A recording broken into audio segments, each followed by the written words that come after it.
How to turn off green dot on Android Samsung phone. So hello Samsung users, if you are also facing the green dot when you open your camera, just like this, as you can see at the top right corner over here.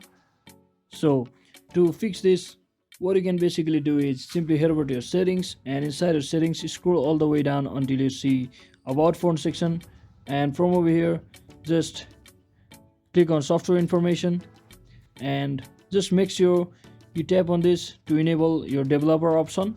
So as you can see, my developer option is already enabled, so I can simply go to the developer option over here, and once you're inside here, scroll down until you see the quick setting developer tiles option over here, and simply enable the sensor off button.